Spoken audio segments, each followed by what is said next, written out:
I should know he gonna have a jam Stevie. on there. If you know he gonna have a jam on there.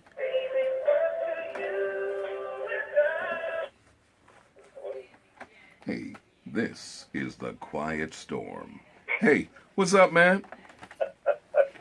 Doc, what's going on? I had to do that for you, man. One time, one time, one time. How you doing, brother? Hanging in there, man. You know how it is, taking a day at a time. Yeah, when Jacoby told me he was interviewing you, I was like, yo, Phil? Yeah, man. Yeah, he told me, I said, Doc's the man, man. I said, that's who you need to be interviewing right there. Yeah, man. It's good to talk to you, man. I follow you sometimes on social media. Saw you congratulating your son several months back about something.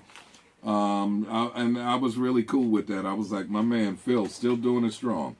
Oh, yeah, still doing that thing, man. You know, not in the same capacity as back in the day, but Yeah. still hanging in there. Yeah, well, we change. We take different roles, man. You know how that There you goes. go.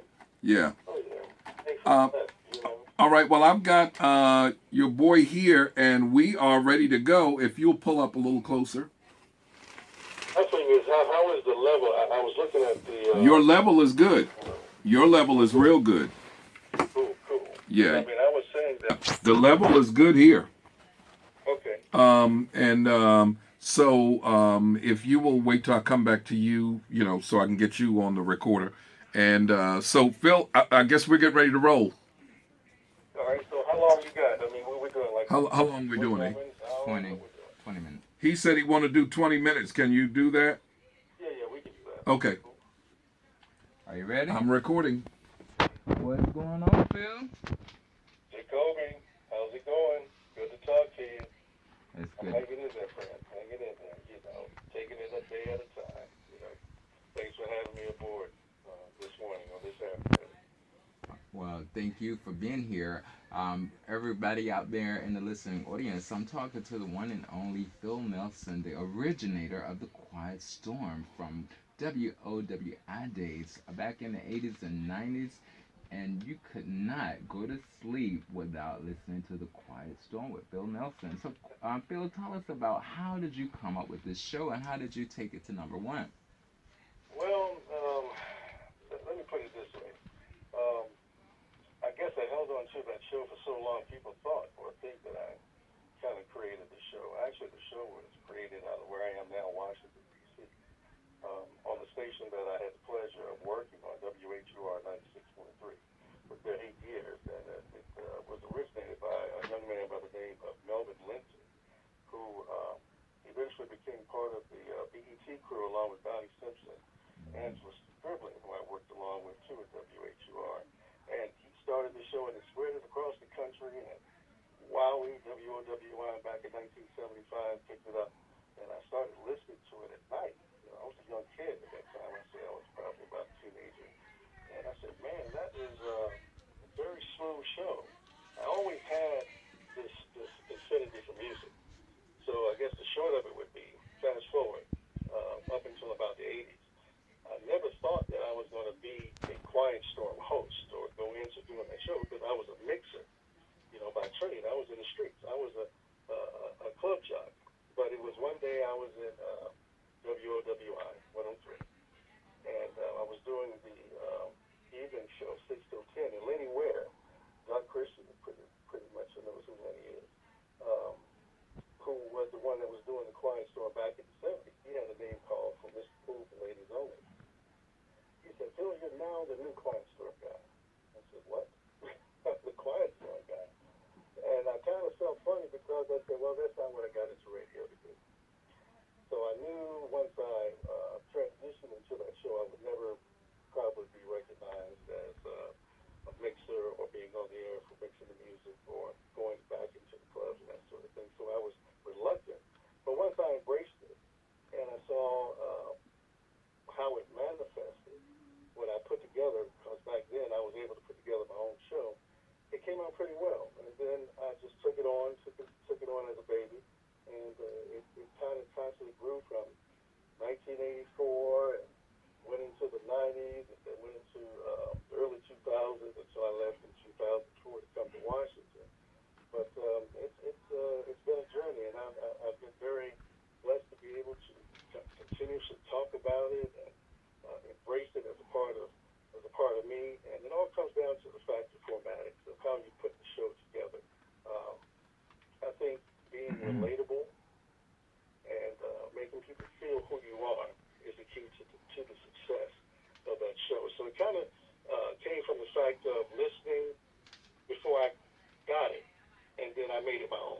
If that Okay. kind of answers the question. I'd Oh, like to that. short of it, but that's kind of the long of it. Okay, well, that was a great explanation. We all are always interested in how things start at the root. I guess my next question would be, so you came to Virginia. When I first met you, I was like, I didn't even think it was really you because people were saying, that's Phil Nelson. I said, that is not Phil Nelson. I said, I remember him. My mom used to always make me go to bed because I was listening to the Quiet Storm so late, just with my tape recorder and my radio together, trying to make sure I didn't miss those songs by the Barge and James Ingram so I could sing them in my talent shows and win. Because, back in the day you had those 5 button tape recorders, the little Oh, cheap right. ones, and you would tape the music at night and you sleep with it so you could learn the lyrics. There was no internet. So, boy, I tell you, you have caused me winning so many talent shows from taping all that good music. But you came to Virginia for an award, the SIVA Award, and you and I were there, and we both won awards. You for Best Radio Personality, me for Best Director. And I was telling people, I said, that is not Phil Nelson. So when I approached you, I said, are you really Phil Nelson? He said, yeah, the one and only, and that's me. You are so approachable. You're so friendly and so humble. What keeps you humble? And when you came to win the Black Man Rock Icon Award for Radio Icon, so tell the people what that was like, all the positive feedback that you got from that.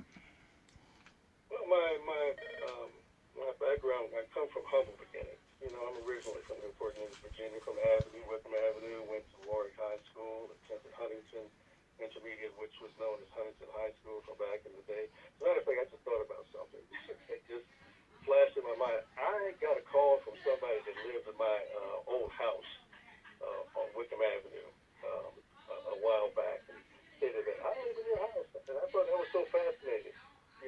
That house is still standing and somebody's there and occupying that space. And for some reason, they found, that I used to live there. I thought that was incredible, and I was touched. But yeah, I come from very humble beginnings. My mother was a humble person. My dad worked in the shipyard. He was one of the very first black supervisors in Newport News shipbuilding. Mother worked with the city of Newport News. She was an artist, and she was known as Mother Nelson. So I kind of picked up on that. And it's embedded in who I am and in my personality, um, and that has carried me. Carried me throughout my radio career. It's been good to me because, like you said, it's all about being approachable. It's all about being able to relate. Uh, Let people make you feel like you're the cousin, the uncle, the brother, Yeah, that sort of thing. That means a lot, it to me, does. whether on the air or off the air. But as far as the award and those things that you all bestowed upon me when I came down there, I mean, I didn't expect that at all. My whole, I guess my MO behind everything that I do, I just want to make a difference. Make a positive difference in everything that I do in the community, or if it's a project or whatever the case may be. That's just the effort that I put forward. And I try to bring a sense of spirituality behind everything that I do. I'm a believer. I love the Lord, and I try to put Him first and foremost in everything that I do in my thinking and in my work. But everything that's behind all of that is just a foundation of being humble and being grounded and trying to present that as I move forward in everything that I do. And then I want you to feel that when you kind of embrace or come in contact with me. That means a lot to me in that Okay. sense. Well, I've had a personal situation where I sent you one of my original songs that I wrote, and I asked you to critique it. Not only did you critique it, you wrote me a forward. It was so positive. When I read that letter, I gotta tell you, I did cry. I brought tears to my eyes to know that an international renowned radio personality took the time to do that and to hashtag it to so many people in the industry.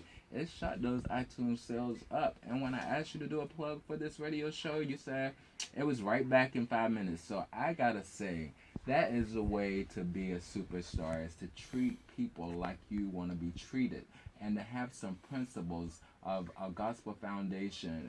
The Bible says treat others as you want them to treat you. We all had to start somewhere. But so for you to do that for me and to come all the way from DC to my Black Man Rock Image Awards, Man, I tell you, I just owe you so much. And give us one more plug. Tell us that you're plugged into the Jacoby Show on Praise TV. I mean, Praise Radio. Oh, of course. And now, if you need me to do the plug, we'll do that. That's not an issue. But I do want to say this to you. I want to say congratulations on your show. I like what you're doing in the community down in Hampton Roads. I think that's something that has been long forgotten. I came from a time when radio was speaking to the locality of the area. I mean, things have changed so much. You don't have to be in a particular area anymore in order to broadcast.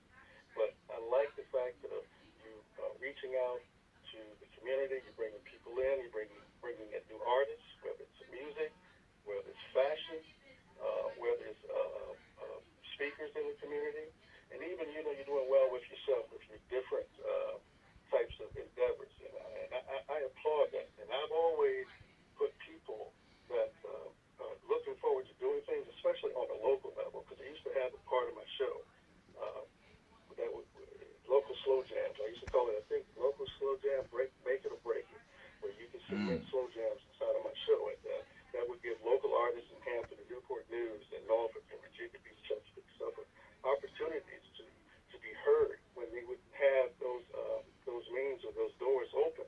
But I like what you're doing. Continue what you're doing. Once again, thank you for the opportunity to acknowledge what I have done, in the past, and hopefully that'll continue for the years to come. And if there's anything else that I can do, I'll be more than happy to come back to Hampton Roads if there's an opportunity, to come do a little something. But once again, thanks for the platform, and I appreciate that. Okay, well, don't wanna let you go with asking you, who is the most famous person that you had an opportunity to meet with your connections in the radio, and what are the best perks about being a radio personality? Man, it's kind of hard to even answer that question. I mean, I've been doing radio over 30 years, and I've met a lot of people. Most of those folks down in Hampton Roads before they even became big when I was doing the show. Even some people before the Quiet Storm began, because the storm started at 10 p.m. On 103, and there was a hip hop show before then. So it's kind of hard to say. I mean, I've met so many people, influential people. I mean, Luther Vandross, Prince. I mean, we brought Prince to the club, and people didn't believe that he was actually coming to the club, because he had a reputation for not showing up at that time, especially in small venues. But he was on a different type of vibe back then. Because that was during the time where he stripped himself of his name, and he was just a singer. So he decided to come to Picasso's, and I cut a commercial, talking about Prince coming to Picasso's. And do you know, that night he showed up in Picasso's, there was nobody hardly there.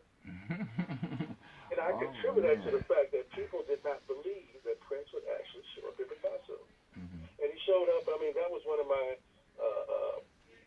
best, I guess you could say, one of the phenomenal artists that I met.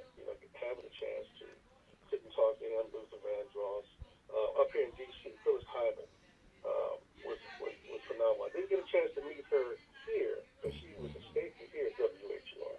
But down in Norfolk, when I did the Quiet Storm, this was back in the early days, we brought her to the club. We brought her to Club Royal Blue. And I had a chance to dialogue with her just a little bit, not much. But, I mean, there's been phenomenal people in the business that has left good impressions upon me. But I guess I don't have one individual that I can say that was the most. I mean, everybody's pretty much in the same ballpark. I give honor and thanks to God for the fact of me being able to meet so many influential people and be able to work with such great people in the business. And that's been a blessing for me. And it's helped molded me as a person. Also has helped molded me as a radio personality and an announcer. And I think the best thing about being in radio is the fact of meeting people. But for me, I think it's just the involvement and being able to touch people. I've always been the type that, like I said earlier, I want to make a difference. And in order to do that, I want to display myself approachable and that you feel comfortable around, comfort zone type thing. So that's my big thing with radio. I love the fact of being able to touch people and make people smile. And that's always been the key to my longevity and to my success. Well, thank you so much for this time that we've spent with you today. I know you've shared a lot of information that's going to enlighten people on Easter Sunday, because that is when this is going to broadcast. So thank you for your time. What did you say about Prince made me think about when I met Shaka Khan. I was managing a band in Richmond called Friends. And nobody thought that I was going to bring, my band was going to open for Shaka Khan. So I put it all over the internet. I said, my band Friends is going to open for Shaka Khan at the Carpenter Center. And they were going to do the same song. So Shaka said, no, y'all go ahead on and do it. It was called A Night in Tunisia. She wrote the song, but she said, no, y'all go ahead and do it. I don't want to do it. Y'all do it.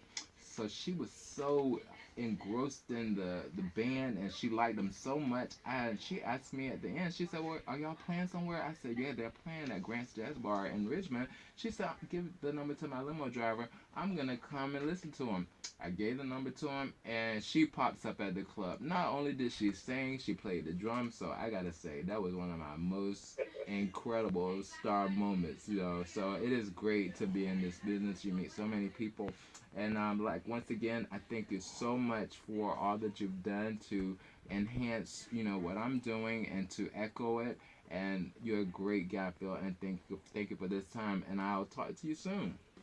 Kobe, thank you. I appreciate you. Keep doing what you're doing, and as always, it's a pleasure. Always.